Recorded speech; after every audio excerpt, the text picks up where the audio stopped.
What's up, guys? Boom Breakdown here. We're going to talk about UFC Brooklyn. We're going to talk about some of the drama with Nate and Khabib and Conor, Paulie. 4 fights that I want to see this year. We'll go over some things about the Brooklyn card, TJ's weight cut, Henry's preparation, how he's feeling, his confidence going in there. We'll talk some Colby Covington stuff, some drama with him with the UFC. And we'll touch over a couple other things, and I'll try to make some fight picks as well before we get out of here. So let's start with the Khabib and the Nate tweets. That was pretty funny how those two were going back and forth. I'll be honest, I don't think it makes the most sense to make that fight, but Nate is somebody who fans want to see. It's somebody who fans resonate with. So I feel like whether or not that makes sense for the division, I feel like that's a fight that could happen in the future. Maybe not right now, but maybe they shake up some things and they have Khabib fight Tony, and maybe they get Conor and Nate to fight that trilogy fight, but do it at 55. And things could shake up from there. We could see who wins those 2 fights. Obviously, you got Dustin Poirier and a couple other guys waiting in there. So you don't want to kind of hold those guys up and make them wait, especially if they earn their shot. But sometimes that's just how it happens when it comes to making big money fights. So we'll see what happens there. But it's exciting to see how all that plays out. I really want to see Nate come back and fight. I miss those Nate and Conor press conferences. That was a lot of fun. Nick Diaz, too. I want to see him come back. But he seems like he's in the clubs doing his thing. So who knows what's going on with him. But, yeah, we saw Nate and Khabib tweeting back at each other about... I don't even know what it was about. I think it was about an old confrontation they had in the bar where they were going back and forth. And someone threw a chair at Nate or something like that. And Khabib was saying, don't be a bitch to Conor, because Conor said, don't be bitching because of something that happened in the fight with him and Khabib. But then Nate came in and jumped in and said, you're all pussies, you're all bitches, or whatever. It's kind of funny how he jumps in at the right time and pretty much just plays everyone. But I thought that was weird that Conor tweeted that, because if you go back, it seems like he did say it's all business. I don't know if he's talking about something else, maybe at a different round, but in between that round where Khabib was on top of him, landing some big ground and pound, and at the end of the round, it looks like Conor says, like, it's all business, or it was all business. Like, relax, like stop fucking me up. But, I don't know. I guess he's trying to switch the script right now. He kind of called out Paulie Malignaggi, which is now a fight that's being brewed up, and who knows what's going to happen there. Conor, he beats to his own drum, and I think right now it wouldn't be a big deal or a bad idea or something out of the realm of the norm with Conor if he fought Paulie next, because of that whole sparring session. And I always wonder, like, did Paulie purposely set himself up for that? Everyone knows Conor's the big money fight. Maybe Conor reached out and was like, listen, we need some help. Come down and give me some boxing rounds for the fight against Floyd. But maybe Paulie had more of an initiative in that. Like, hey, man, I'll come help you. But then maybe he had a plan in the back of his head, like, you know what? I'm gonna make some fucking some headlines here. I'm gonna stir some shit up, and once Conor posted those videos and tried to expose him, like, that gave him the go ahead to jump in and try to stir up the pot and try to get a fight. That's what everyone's trying to do right now. Donald Cerrone's trying to fight Conor McGregor. Everyone wants to fight this guy. That's the big money fight before you get out of this game. So I wouldn't blame Paulie for purposely, consciously going at Conor now while he's down and out. He's lost a couple fights in MMA. He lost to Floyd. It's another big money fight. Conor's going to make big money fighting Paulie. Obviously not Floyd money, but it's still a big money fight to fight someone who he perhaps believes and knows he could beat.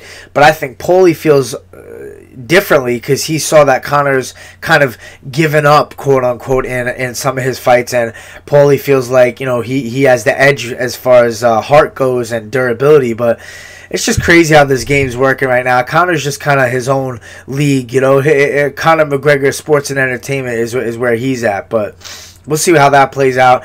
I'd like to see Conor stick to MMA, but who the hell is going to tell him what to do? He's going to make his money wherever he wants. So we'll see. I'd be excited. I'd watch the fight. I'd be excited to see what happens, because who knows what the real truth is to those rounds in sparring and how it really went. Paulie seems confident that he got the edge. Conor seems confident that he got the edge. Who the hell knows? Little butter coffee. Shout out to Kingston Coffee for this right here. We're drinking the Mumble Mint with a little butter, a little stevia, as Luke Thomas would call it. He's not a big fan, but I don't know. I like some stevia in my coffee. 4 fights that I want to see this year. That's what I want to do next. One of them being Max Holloway versus Khabib Nurmagomedov. Man, I was crazy impressed with Max's last fight. The way he dismantled Ortega, his angles, his striking, his ability to glide into different angles in the fight and slide over and touch, and kind of break rhythm up as far as his striking goes. It's not always on that 1-2, 1-2. It's kind of like 1-1-2, 1-2-1. Like, it's kind of offbeat, you know, it's off rhythm. It's hard to follow. It's hard to keep track of what he's doing when he's in there, but he knows exactly what he's doing. He just keeps you, you know, off guard with his volume and his off rhythm punches and the way he moves with his angles while he's punching and switches stances. It's just a thing of beauty. And I'd really like to see with the way his game evolved, how he could handle a guy like Khabib, because Max's takedown defense is amazing. You know, he doesn't get held down. He got taken down a couple times in the Ortega fight, but bounced right back up, didn't have an issue with it, was in no threat or no trouble in the submission realm. So I really want to see how he would do against a guy like Khabib, who's on the other end of the spectrum, a guy who is dominating everyone on the ground in the same exact way every single fight, and you know that, but you can't do anything about it. It's interesting to see two guys at the highest level at two different spectrums of martial arts, one at striking, one at wrestling and grappling. Who's going to come out the superior in that fight? Like, we've seen Khabib, you know, get tagged on the feet a couple times in fights where, you know, guys weren't at the same level of striking as Max. So I'm interested to see if Max could put it on him and keep that high volume on a guy like Khabib and not get taken down and held down and ground and pounded like he does to everybody. That's just something real intriguing fight that I would like to see this year in 2019. Another fight which not many people really are thinking about or really, you know, are proposing, but because Yoel and John Jones are pretty much friends, I think, and under the same management, but style-wise, I want to see Yoel versus John Jones. I feel like Yoel Romero is the guy that would give him his hardest test right now. I thought Gustafsson was that guy, but we saw how that played out last fight. In the second fight, it was way less competitive for some reason. Who knows why, but Yoel Romero, Olympic level wrestler.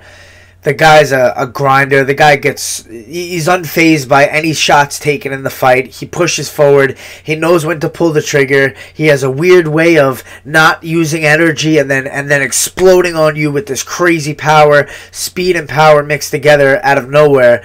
And he knows how to do that throughout the whole fight. And when he does it, it's dangerous. He hurts guys. He puts guys away, you know. And I think, you know, his fight against Whitaker was an amazing fight. Both of those fights, and you know, both of those guys are really hard to finish. And I don't think John Jones would finish Yoel easily like he does other guys. You know, it seems like he tactically fights guys with his range and his control over the pace of fights. It would just be interesting to see if Yoel could take him down and maybe win by points in that area, or hurt him on the feet, you know, with his pressure on the feet. And just a guy like Yoel who doesn't get phased, who doesn't get hurt. I feel like that's important against a guy like John Jones. You have to go in there and show him no respect. You can't go in there with this, oh my God, I'm fighting John Jones, and let him start that pace where he's jab leg kicking you into the kneecap, and, you know, he's using his outside range and he's picking out his one-off shots, and he's really dictating the pace of the fight. I just thought that was another interesting matchup. I don't think we'll ever really see that fight, but it would be cool to see that, just to see what kind of test Yoel could bring to John Jones. Another fight I want to see, even though this fight fell through, Dustin Poirier and Nate Diaz. I just really want to see Nate Diaz back. we've seen Poirier come up from the Conor fight and just look unreal, amazing in there. You know, he's made improvement to his game, his striking game, his grappling game, his wrestling game, everything. He looks better and better every time out. More confidence in there. He's hurting guys. He seems more powerful. He's throwing punches and bunches, high volume, really, really technical boxing that he has now. So I'd like to see how that fight would play out with the amount of volume that Nate Diaz puts out there and just his attitude, you know, just the way he is with his opponents. He's like a I don't give a fuck type person, giving you the finger, bitch slapping you. I just want to see how that would play out with Dustin Poirier, who's looked amazing as of late. And also that would set things up for the rest of the division, see where things play out. Maybe that sets up the Conor-Nate fight. If they fight, maybe Poirier gets that win and he fights Khabib next, or Tony, if, you know, whoever wins that fight. I'd really like to see that fight play out. You know, I think Conor right now is kind of up in the air. We don't know what's going on with him next, and I think we need to see Khabib versus Tony. That's the fight to make. I know it's fell through so many times, and it's people have lost faith in that fight, but that's the two true best guys in the world, number 1 and number 2, and it's such an interesting, intriguing matchup with the styles. And I think it'd be fun to see, you know, a little bit of talk go back and forth, a little banter between those two as well. But Dustin Poirier versus Nate Diaz, that's an amazing fight right there. I really don't know how it would play out. It's one of those fights that, you know, Nate doesn't have to deal with a guy who's going to be looking to take him down. It's going to be a back and forth scrap on the feet. And it's a matter of whether Poirier can land those leg kicks and kind of chew up Diaz's leg, and then hit and then land the boxing, set up the boxing, and land the more power shots, or Diaz is gonna just overwhelm the guy and make him fade, and maybe finish the fight in the later rounds or win by decision. Sorry guys, I'm a sniffling motherfucker because I got a deviated septum. I can't breathe out of my nose, so that's why I sound congested and I'm sniffling. Half my UFC pictures are caught like... It's kind of funny, but... Yeah. We'll save the surgery for after fighting, I guess. Makes sense. Let's talk about a little bit about the Brooklyn card. First, I want to start with TJ's weight cut, because obviously that's a big thing that's going on right now. Everyone's worried about it. Everyone's... You know, he's never made 125 before, but he's never missed weight ever in his career. So he is a professional. He's working with Sam Calavita, a scientific guy who's, you know, got math behind him. He's doing the numbers. He's breaking it down. The guy's a savage. TJ trains really hard. He's done everything he can for the last, he says, 12 weeks, dieting, managing his weight. So I think he'll make the weight. And I think the big story is how he'll recover and how he'll be in the fight, how he'll perform as a true bantamweight against a guy like Henry Cejudo, who's not a small, flyweight, sorry, not bantamweight, not a small flyweight, brings a lot of power at flyweight, a lot of strength, and that's going to be the tough things to deal with in the cage. Now, the thing is, TJ's looking great at open workouts. I saw his open workout. I'm like, wow, okay, this guy looks great. I'm not really worried at all. If he's 135, he's got 10 pounds of water. Yeah, he looks lean. You're wondering where the hell's the weight gonna come from? But you're like, okay, I'm a fighter. I know what it's like 2 days before a fight. I don't feel that great. But at the open workouts, he seemed to have good energy, good speed, good pop in his punches and kicks.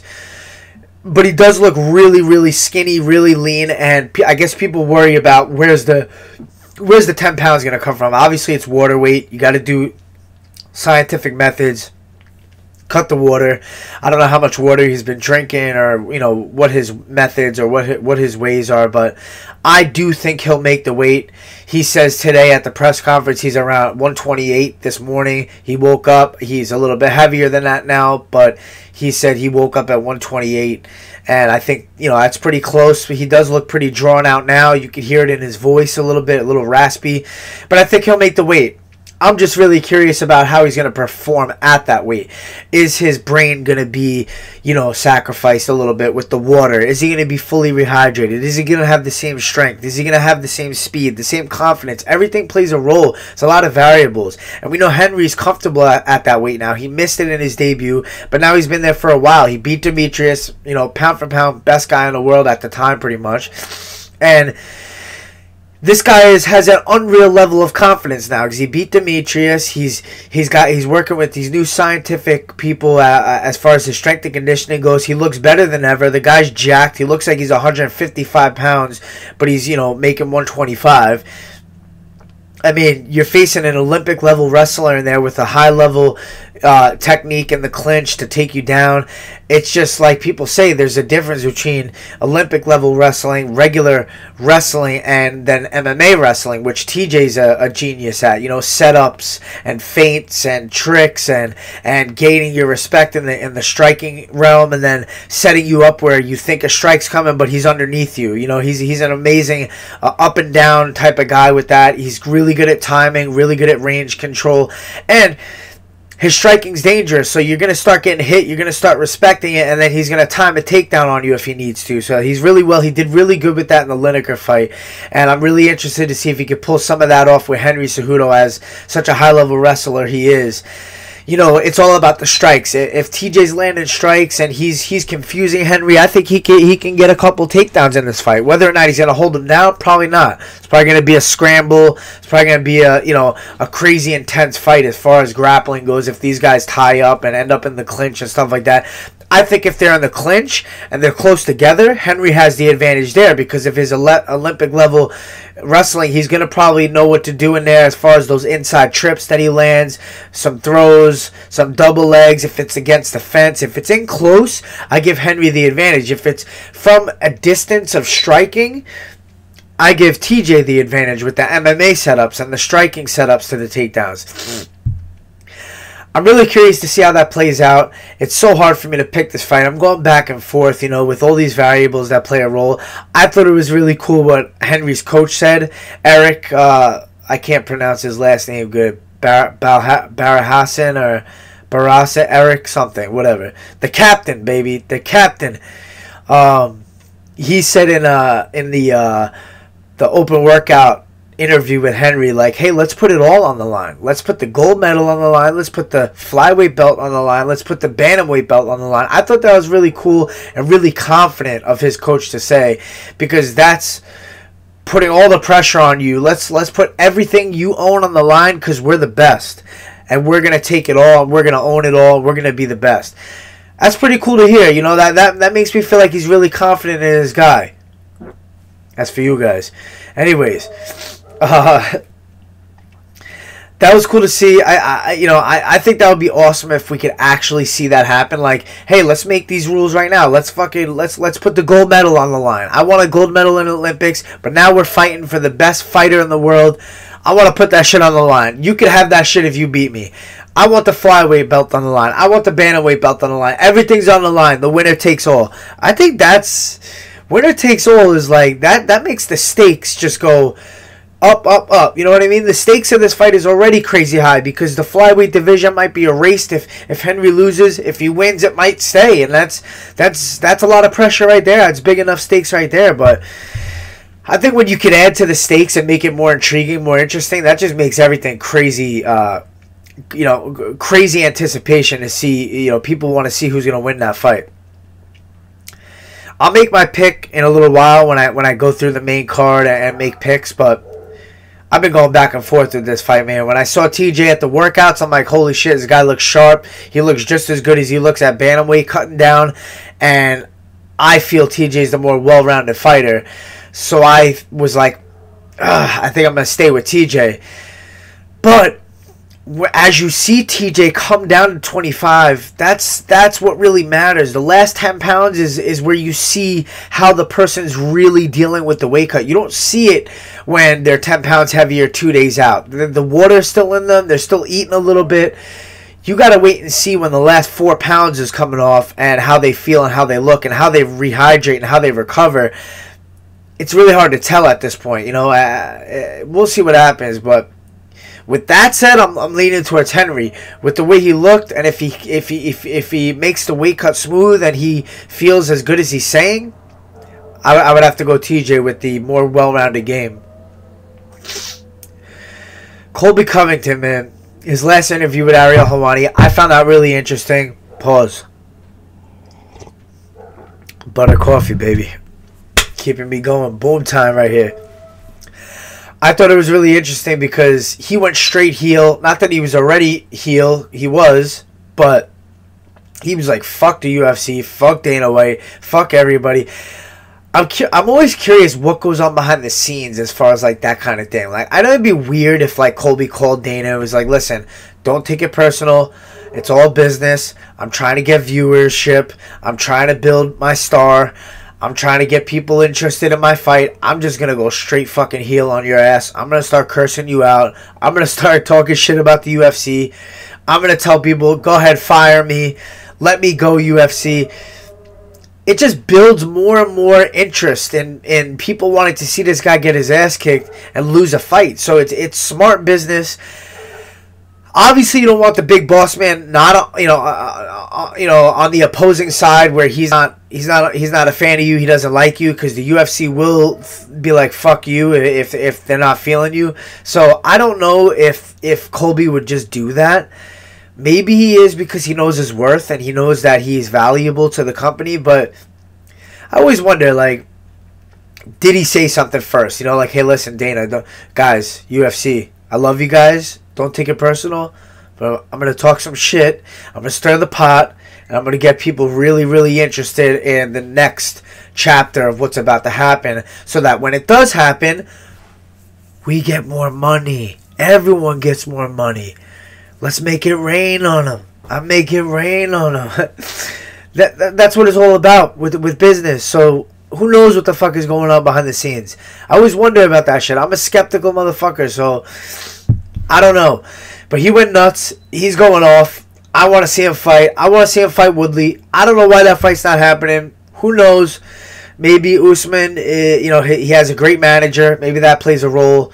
Maybe, the UFC wasn't happy with Colby turning down the fight originally. He had surgery on his nose.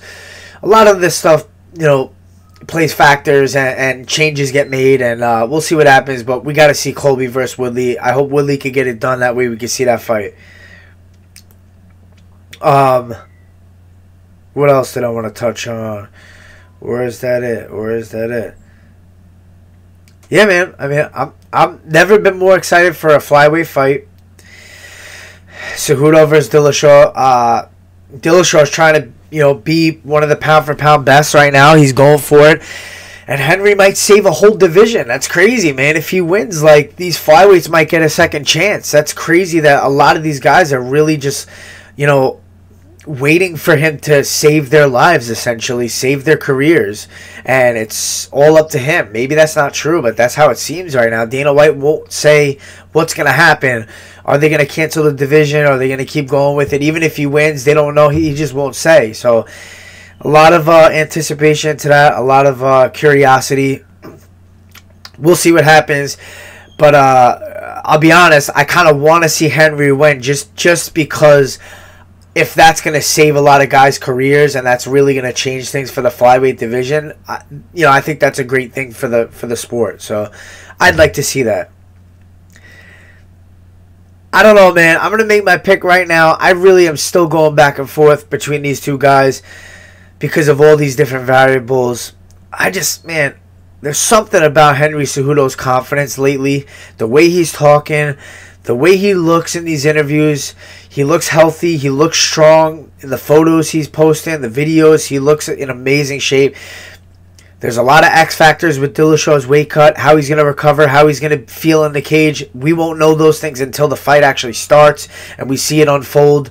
And then we'll be like, okay, he looks different. Okay, he looks the same. Oh, okay, he's not as strong. He's not as fast. We'll find out. But without knowing that, I got to go with Henry, man.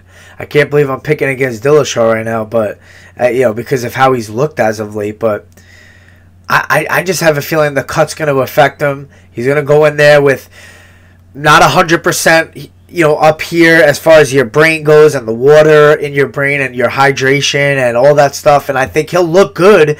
It'll be a very competitive fight. But I think when Henry touches him, he's powerful for that weight. And I think that, speaking of Henry, oh, there's Dillashaw. They're right behind us. Boom. ESPN Plus, baby. It's happening. I think Henry's going to touch him, and I think it's going to affect Dillashaw more than it affects him at bantamweight. Fully hydrated, feeling like himself. And I'm going to go with Henry Cejudo. I really think he's going to get it done. How he's going to get it done, really hard to say. I could see it two different ways. I could see him landing a big right hand and hurting TJ and going in for the finish. Or I could see him out-grappling TJ to the point where he wins a fight similar to the fight with DJ. And it's close, but he wins a decision. Greg Hardy, Alan Crowder. Who the fuck wants to see Greg Hardy win? Not me. I want to see him get knocked out by Alan Crowder. I don't know much about this guy. He's new, but I want to see this guy come in and shut this guy up and make a name for himself, you know, because Greg Hardy already has his name because of the NFL. The guy's a co-main event on the first ESPN card. It's kind of fucked up. UFC debut, and he's the co-main event just because he's Greg Hardy and he's been in the NFL and has a name, and hey, business is business, but he did not earn that spot. That's all I have to say about that. Let's go Alan Crowder. Gregor Gillespie, Yancy Medeiros. Man, Yancy Medeiros, he's one of the nicest, chillest dudes in the sport. Really cool guy. I've seen his transition on Instagram. He said he went vegan pretty much. He feels optimal. He looks in great shape. He's come down from 170 to 155. But Gregor Gillespie's a demon in there. This guy has a crazy work ethic, a crazy desire to win, and he's a very, very high level wrestler. But let's not get mistaken, his striking is really crisp. He has really solid boxing fundamentals, and he's training with Keith Trimble, who's an underrated coach who does big things for guys out in Belmore kickboxing. And I just can't pick against Gregor, man. That guy's going to be a champion one day. I'll say it right now. I really believe it. The fight that I want to see in the future, maybe he's not there yet, but I want to see him fight Khabib in the future at some point, because those two guys, with the amount of level, you know, the amount of wrestling they have, and how far, how fast Gregor's coming along, and he's just fucking making guys quit in there, you know, with his pressure, with his pace. Guys are just folding, you know. He's getting on top of guys, and he's just passing, smashing, and getting submissions, and he's hurting guys on the feet. He's knocking guys down, you know. Man, I just can't wait to see when he gets a real test, someone like Khabib who could, you know, hang in there with him and you know, grapple with him and deal with that guy's pace and pressure.